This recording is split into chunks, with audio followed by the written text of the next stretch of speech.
Durante estos domingos hemos comenzado una serie y le hemos denominado el pecado silencioso, la violencia contra la mujer.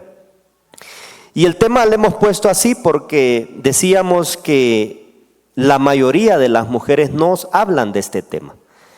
Algunas han normalizado este aspecto. Pero en esta tarde, el tema que traigo hoy se llama: no importa el género, la violencia no se justifica. No podemos justificar la violencia. Y ya el domingo pasado hablábamos que hay mujeres que han sido violentadas por muchos hombres.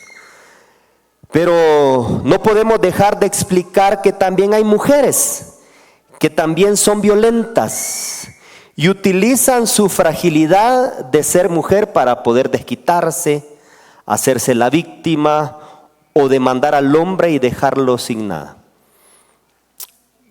Estaba viendo hoy o en estos días un video que se hizo viral de una madre que asesinaba a su nuera, ¿sí? Una Miss de México, creo que era la Miss. Y dice que mientras la mujer, la esposa del joven va caminando, la madre o su suegra le tira unos balazos y la asesina. Es una realidad en la que vivimos. Vivimos en un mundo violento. Yo no sé si usted se ha percatado, pero las redes sociales constantemente muestran a mujeres golpeando a otras. Y es una realidad en la cual vivimos. Hay muchas organizaciones en Guatemala que respetan o guardan de una manera extrema el feminismo. Y hemos dicho que los extremos son malos. Hemos mencionado que la Biblia menciona un equilibrio de cómo debemos de vivir. Y la situación que la violencia tiene un ciclo vicioso. Un ciclo vicioso el cual, es decir, es un patrón repetitivo, un patrón que se da constantemente. Y yo tengo acá no sé si podemos llamarlo una definición, pero dice: el ciclo vicioso de la violencia es un patrón repetitivo de conductas dañinas dentro de una relación, donde la violencia no ocurre de forma aislada, sino en etapas que se repiten continuamente, atrapando a la persona en una dinámica difícil de romper. Hay hombres que violentan a las mujeres y el ciclo se repite, ¿sí? Lo hablábamos un domingo en la conclusión, se repite y la persona no puede salir de ahí. Pero también hay un ciclo donde las mujeres, en vez de ser víctimas, son victimarias. Por lo tanto, hermanos, este ciclo no solo ocurre cuando la mujer es violentada, también hay mujeres que violentan a los hombres. Y decíamos que usted no puede ir, es raro que usted vaya al Ministerio Público a poner una demanda que usted ha sido golpeada por una mujer, porque la cultura en la que vivimos no da para hacer eso. ¿Qué sucedería si un hombre va al Ministerio Público a contar que su esposa la golpea? Habrá risas, ¿sí? Los hombres van a hacer bromas, lo van a tachar que es una persona que probablemente tiene problemas de identidad sexual y muchas cosas, porque vivimos en una cultura así. Pero hay que reconocer que hay mujeres que son violentas.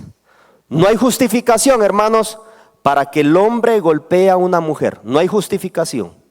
Pero asimismo, hay mujeres que utilizan la victimización de manera estratégica para manipular a los hombres. Bueno, hay personas que se hacen las víctimas con el tal de ejercer control, dañar a otros, ocultar sus verdades, esas intenciones que hay en su corazón. Y esto es una influencia del feminismo, ¿sí? Esta es una influencia del feminismo que ha afectado también a la iglesia. Bueno, algunos expertos Dicen que estas personas les conocen principalmente bajo siguientes términos psicológicos y descriptivos. Y aquí vamos a encontrar algunos aspectos. Número uno, victimistas manipuladoras. ¿Quiénes son esas? Es el término más directo que se utiliza cuando una mujer adopta el rol de víctima para evadir responsabilidades, llamar la atención, culpar a otros, conseguir beneficios personales, siendo ellos quienes causan el daño real. Ojo, hemos dicho que un hombre no puede golpear a una mujer, pero tampoco una mujer puede ser violenta, porque hay muchas mujeres violentas. Los patrones, la gente viene de un contexto que cree que eso es normal. Cree que eso es normal. Número dos, narcisista vulnerable, llaman algunos.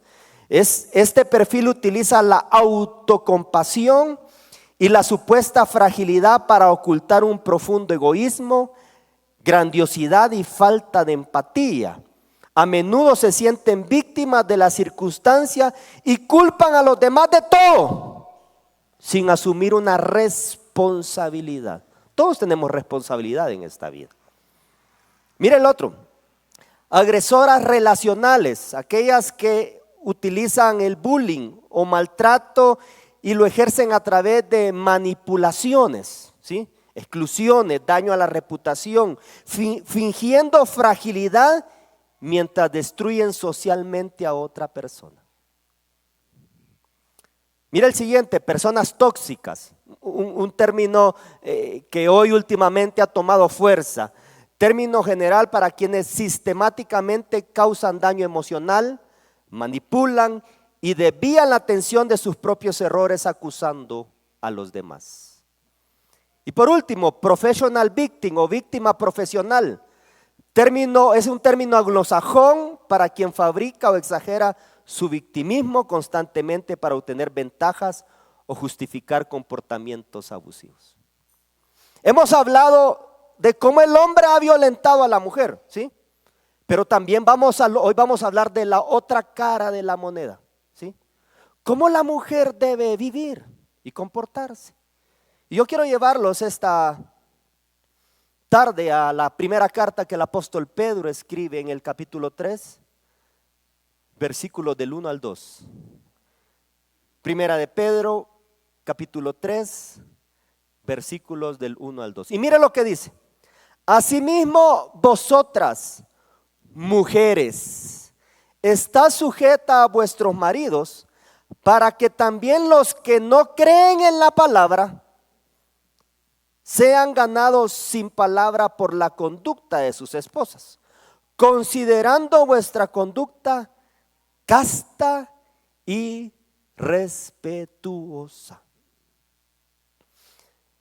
Cuando pensamos en la carta que el apóstol Pedro escribe, el contexto nos va a explicar que Nerón, que era el soberano en ese momento, le había prendido fuego a Roma. Roma estaba incendiando y Nerón le echa la culpa a los cristianos. Dice, los cristianos fueron los que prendieron fuego a Roma. Y esto llevó a los romanos a perseguir a los cristianos porque creían que ellos estaban destruyendo su cultura, sus patrimonios. Y los cristianos comenzaron a ser perseguidos. Y entre esos cristianos habían mujeres que se habían casado con hombres cristianos, pero también mujeres que se habían casado con hombres incrédulos. Y Pedro quiere, en ese contexto hostil en el que están viviendo, ellas, las mujeres, debían dar un ejemplo de tener relaciones correctas en un mundo complicado. Y así vamos a estudiar en esta tarde el primer pasaje, y yo quiero que veamos ahí Primera de Pedro capítulo 3 versículo 1, la parte A. Mire lo que dice: asimismo vosotras mujeres estad sujetas, y yo lo puse con mayúscula y lo resalté de amarillo, a vuestros maridos. Hermanas y hermanos, el ciclo de la violencia puede romperse, ¿sí? Cristo, cuando uno conoce al Salvador, cuando uno conoce a Jesús, Jesús viene a hacer un cambio. Y a veces pensamos solo en cambio espiritual. En la clase del día sábado yo a los estudiantes le decía, los jóvenes no solo necesitan un cambio espiritual. Nosotros somos seres integrales, ¿sí? Tenemos emociones, tenemos un cuerpo, tenemos un alma, tenemos una mente. Entonces lo que nosotros, cuando Cristo viene a nosotros, debe haber un cambio integral en nuestra vida. Debe haber un cambio integral. Y muchas mujeres que aunque su esposo no las violentan, vienen de un contexto de violencia, el cual dañan a la familia, ¿sí? Lo he mencionado. Hay mujeres que han visto que su abuelo, su papá, ahora su esposo y así sucesivamente son violentos y creen que la violencia es normal. Y hay mujeres que reaccionan de esa manera. Hay mujeres que son violentas porque tienen un contexto de donde vienen. Hermanos, cuando hay mujeres así, no solo daña a su esposo, también daña a sus hijos. Y sus hijos aprenden lo que ven.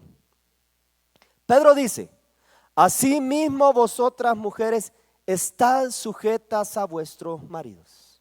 Pedro viene exhortando a la iglesia, a los lectores, que deben ser sumisos primeros a las autoridades. Le dice a los esclavos que obedezcan a sus amos y luego se pone en la parte de las mujeres que deben de ser sumisas a sus maridos. La palabra griega que aparece ahí de sujetar tiene la idea de subordinación u obediencia reflexiva. Escuche bien, ¿qué es obediencia reflexiva? Una obediencia reflexiva indica que yo soy consciente, soy inteligente y responsable en obedecer, porque estoy pensando. El problema es, hermanos, que el término sujetar lo hemos tomado de manera negativa. Esta sociedad nos ha llevado a pensar en los extremos que someternos es ser golpeada. Someternos es tener decisiones a ciegas. Y eso no es lo que el texto está diciendo. Dios no es así.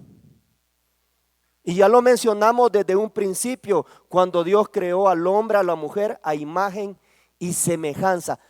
Tanto el hombre como la mujer tienen valor. ¿Por qué? Porque fuimos creados a imagen de Dios. Fuimos creados a imagen de Dios. Pero el problema es que este sistema, esta cultura en la que esta sociedad en la que vivimos, nos está llevando que la sumisión es un término negativo. Pero cuando pensamos en Jesús, Jesús se sometió, hubo sumisión hacia el Padre.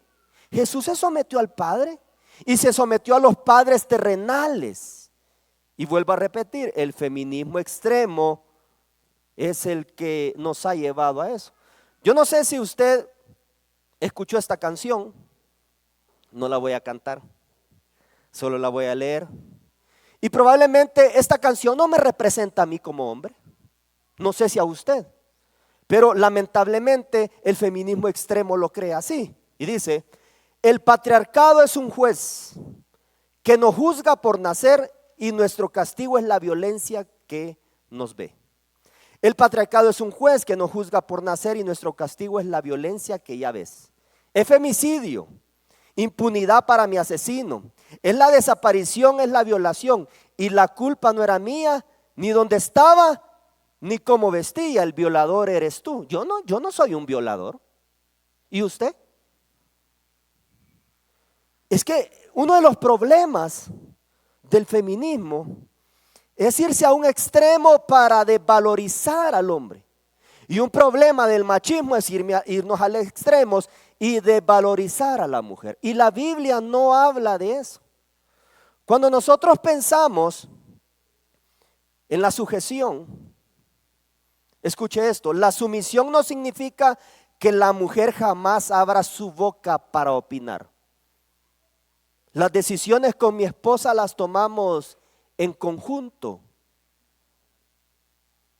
Antes de venir acá a Comalapa, nosotros platicamos y evaluamos si era correcto o no venir. Esa decisión fue de los dos, no fue solo mía. Y las decisiones hay que tomarlas en conjunto. La mujer puede opinar.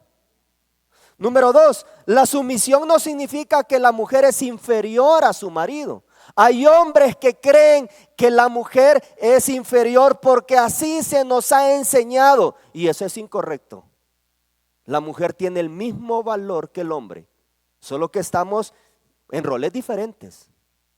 Número 3, la sumisión de la esposa es un mandamiento, no es una opción. Es decir, la Biblia habla que la mujer debe someterse a su esposo.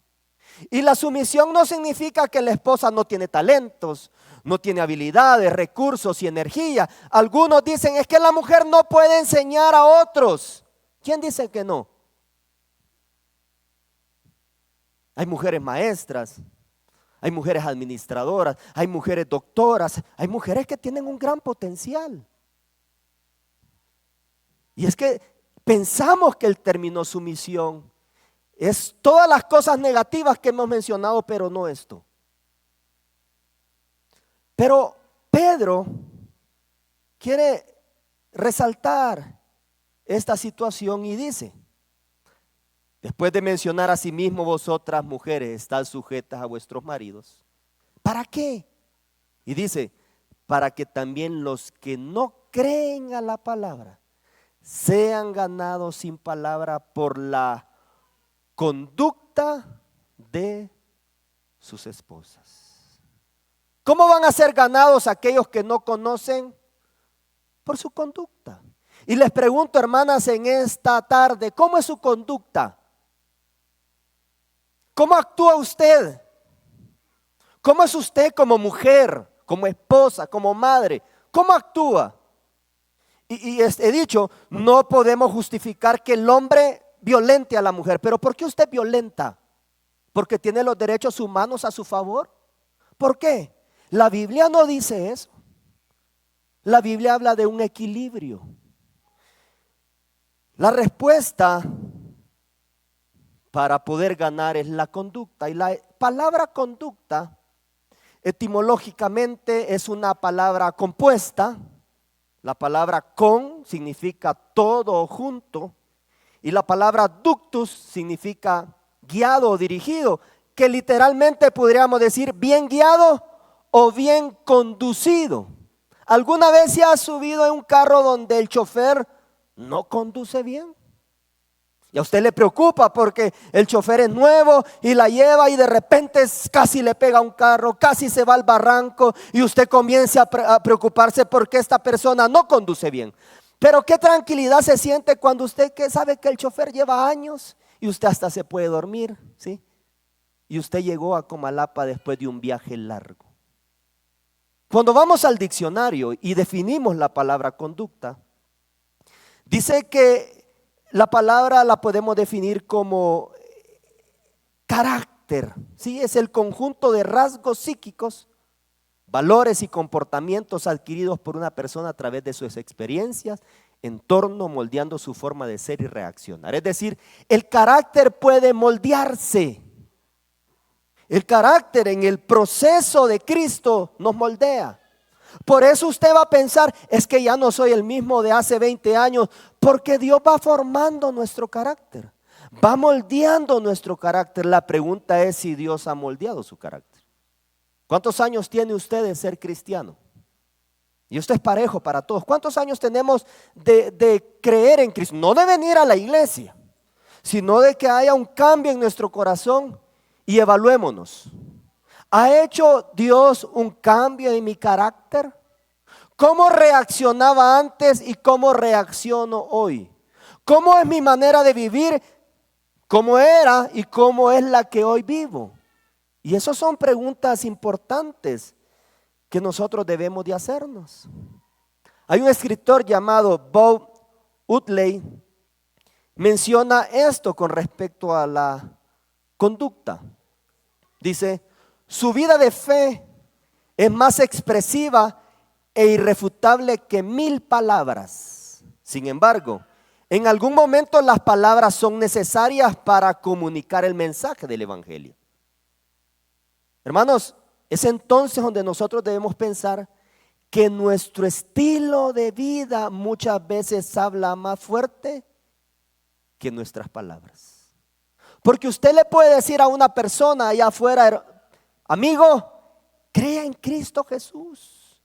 El Señor es el único que puede cambiar, pero vuelve a ver la persona y usted y la conoce y sabe que usted es mal hablado, mal pensado, que esto es una persona problemática, es una persona que no vive lo que predica. Entonces la persona va a decir, ¿cómo yo voy a seguir a ese Dios si no lo ha cambiado a él? Es ahí, hermanos, donde todos nosotros debemos de pensar cuáles son esos patrones que han marcado nuestra vida. Por eso es importante pensar que algunas personas actúan de una manera equivocada, una conducta diferente, porque hay cosas en la vida que no han arreglado. Algunas mujeres tienen heridas emocionales no sanadas de pequeñas, abuso, rechazo, abandono. Probablemente vienen de familias disfuncionales, pero en Cristo ese proceso debe ir haciendo un cambio. Sí, si usted no puede sola, puede buscar ayuda. Dios ha dejado personas, pero Cristo hace cambios. Cristo transforma. Yo podría decirle, yo he visto mi tatarabuelo, mi abuelo y mi papá no han podido vivir con su esposa. Hasta el día de hoy, todos están divorciados. Todos no pudieron tener una familia. Desde pequeños se fueron, abandonaron a sus hijos. Y yo vengo a Cristo y ese patrón se rompió. Y tengo que seguir rompiéndolo. ¿Por qué? Porque Cristo puede hacer cambios en nuestra vida, hermanos. Y debe hacer cambios también en la suya. Otro aspecto importante es que algunas mujeres están acostumbradas a tener y desear el control siempre. Eso es parte del pecado. Esto se debe a que tienen miedo de perder una relación, inseguridades. Necesitan tener el dominio de las cosas para sentirse bien. Otro aspecto importante es la influencia de la cultura. Mencionábamos que vivimos hoy en un mundo de ideologías, y la ideología no es algo que hoy apareció y se terminó mañana. La ideología es algo que viene. Esto del feminismo viene desde mucho tiempo, 1960, 40. Es decir, se ha ido formando una idea para contrarrestar todos estos aspectos. Hoy hablamos con los ancianos cómo la religión maya ha tomado poder en nuestras culturas. Y decíamos, hay dinero de por medio. ¿Por qué? Económicamente la religión maya tiene mucho dinero. ¿Por qué? Porque hay países allá europeos que están influenciando a los países conservadores para que nos alejemos de Dios. Es una realidad en la que vivimos. Es con lo que estamos luchando. El feminismo en un principio, en un sentido original, era bueno. Había igualdad, dignidad. Pero hoy, en estas épocas que vivimos, se han ido a los extremos. Número uno, rechazo hacia el hombre. Los hombres no sirven, no importan. Y eso es mentira. Dios creó tanto al hombre como a la mujer para vivir, dice, como una sola carne. Este es el otro concepto de superioridad femenina. Y está aquello de justificación del maltrato inverso. Bueno, si el hombre por mucho tiempo me golpeó, ahora me toca a mí desquitarme. Esto no representa a Cristo. Mire lo que dice el texto. El versículo 2. Considerando vuestra conducta casta y respetuosa. Interesante que la palabra considerando que Pedro utiliza acá significa o es similar va junto a aquello que se llama testigos oculares. ¿Quién es un testigo ocular?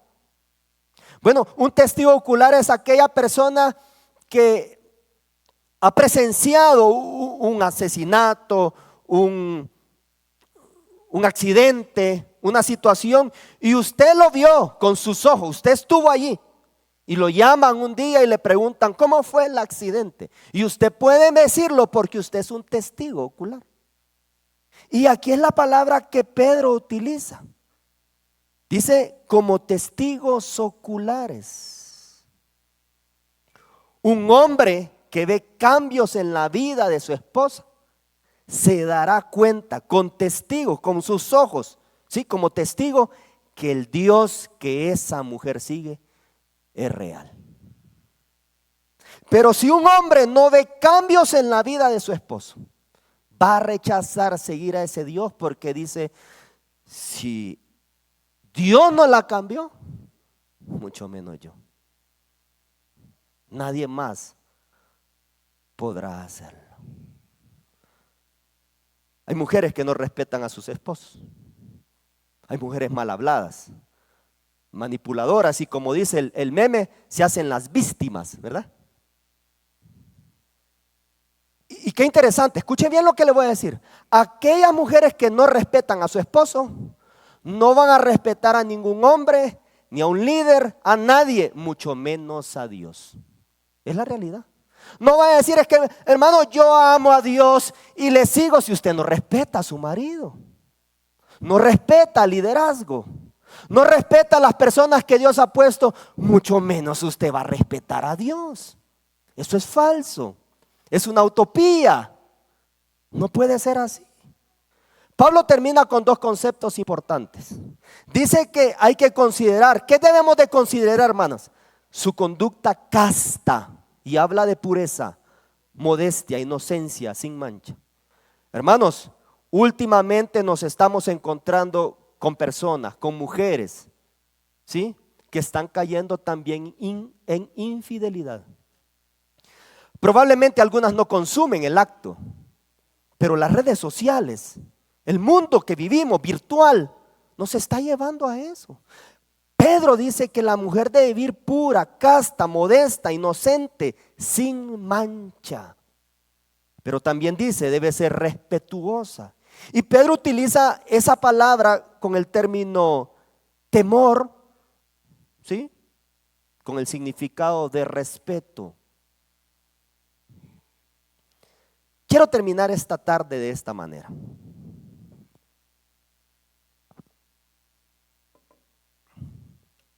A lo largo de la historia hemos visto hombres violentos y asesinos, pero también la historia nos cuenta de diversas figuras femeninas que han sido retratadas como manipuladoras, han utilizado su posición, su belleza, su supuesta vulnerabilidad para obtener poder y eliminar a sus rivales. Y yo tengo aquí algunos ejemplos. Número 1, hoy lo hablábamos por la mañana.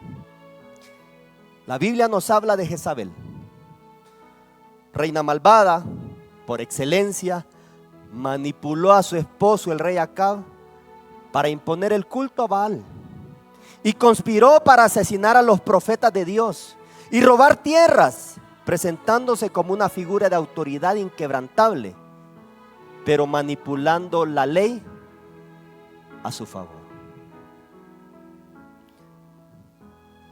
Catalina de Médicis, francesa, aunque fue una figura política en su época y posteriormente fue acusada de usar intrigas, venenos y de orquestar matanzas como la de San Bartolomé para mantener a sus hijos en el trono, a menudo actuando desde la sombra mientras aparentaba buscar la paz.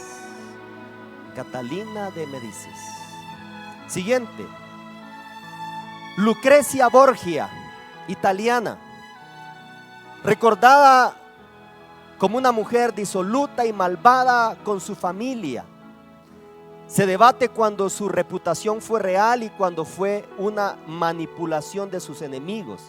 Se le retrata como una figura manipuladora en un torno de poder despiadada. Esta era una mujer bella, pero despiadada. Siguiente, Madame, no sé cómo se dice ahí, Ngo Dinh, así se dice. Era vietnamita, ¿sí?